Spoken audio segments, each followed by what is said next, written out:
Hello, warm people. I love people watching. In the summer of 1987, I was a bike messenger in Boston. If you're under 40 years of age, ask your grandparents what that was. On my lunch break, I would head to the Boston Common, and I would sit down on a park bench and munch on a probably squished ham and cheese croissant from Au Bon Pain, and also ask your grandparents about that place. And I would just watch the wild, woolly, and wonderful variety of humans walking by. And it was pretty wild and woolly. Now it's 40 years later, and I have to say that people watching on the Boston Common is a little less wild and woolly. There are no skate punks with mohawks anymore.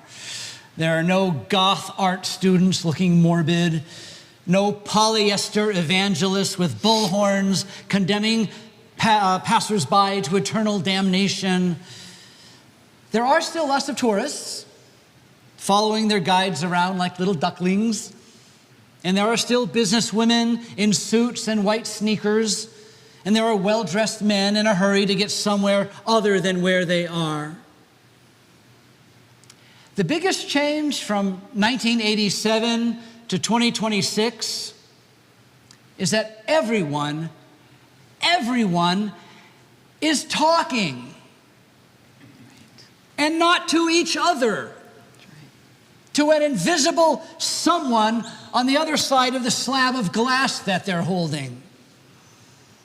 No one is looking around at the city. No one is looking around at each other. Everyone is just staring at a screen. Maybe this is what harassed and helpless looks like in the 21st century.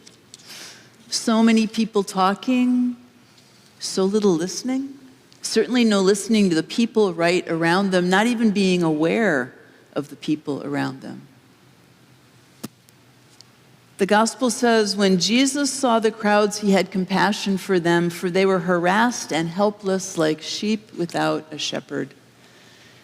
And that harassed and helpless is wonderful in English. It's even better in the original Greek.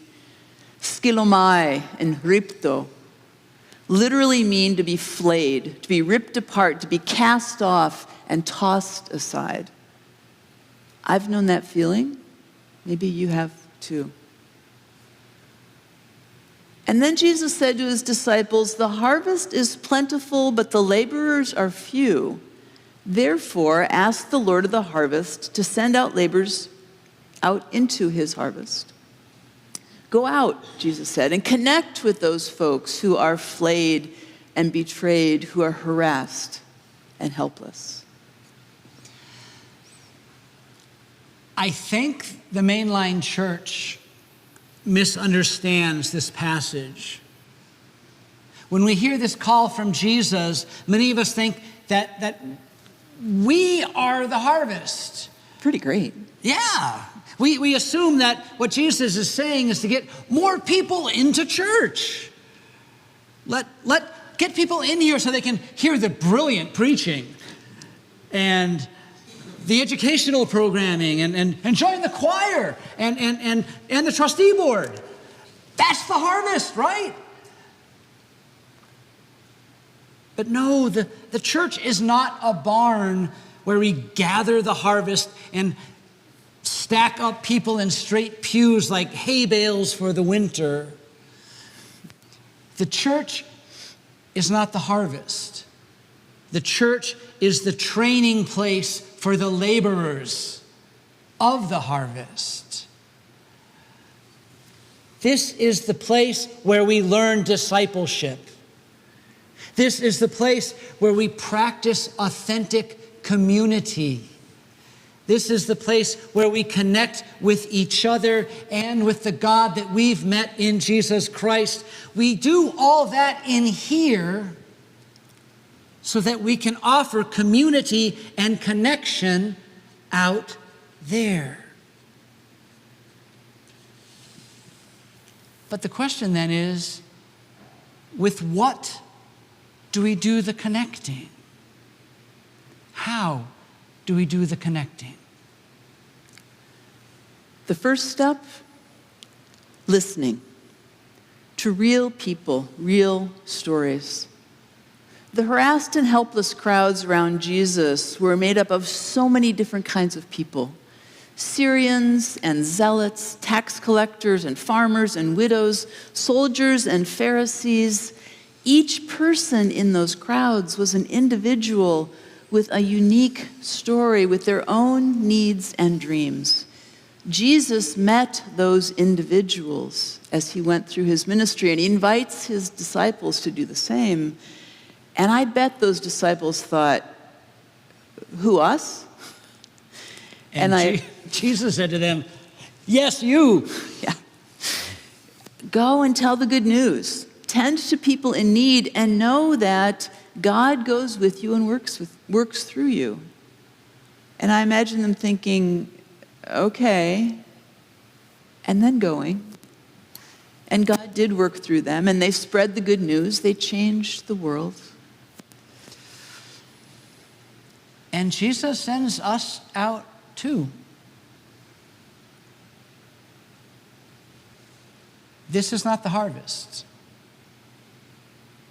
When you get to work on Monday, when you go to class, when you take the tea, when you stand in line at Market Basket or Whole Food or wherever you go,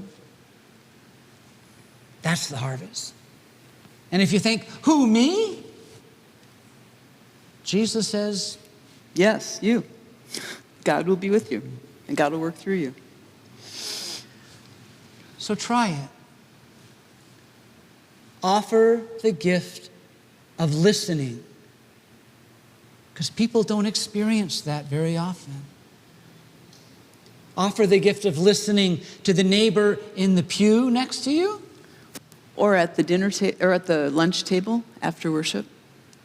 To the person behind you in line at the store, or the person next to you on the T, or the person at work.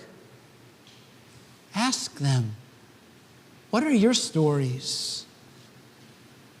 And how can you hear them? And then once we've listened, then we can share our stories. We too have idiosyncratic stories. We too know what it is to be harassed and helpless and disconnected. And we have good news to share, which is that we know what it is to be reconnected with God through Christ, to one another, to our truest selves.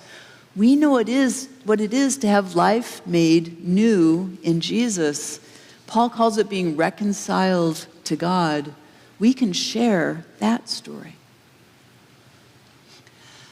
The good news is not, with apologies to our polyester evangelist on the common, the good news is not simply the avoidance of hell or the promise of heaven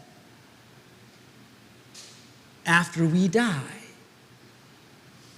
The good news is that God's love is all around us. The good news is that new life can begin now, that we can start being transformed right now. God is already at work if we are open to it, remaking us, remolding us into people who are more loving, more patient, more generous, more gentle, more kind, more compassionate, more fully alive in love.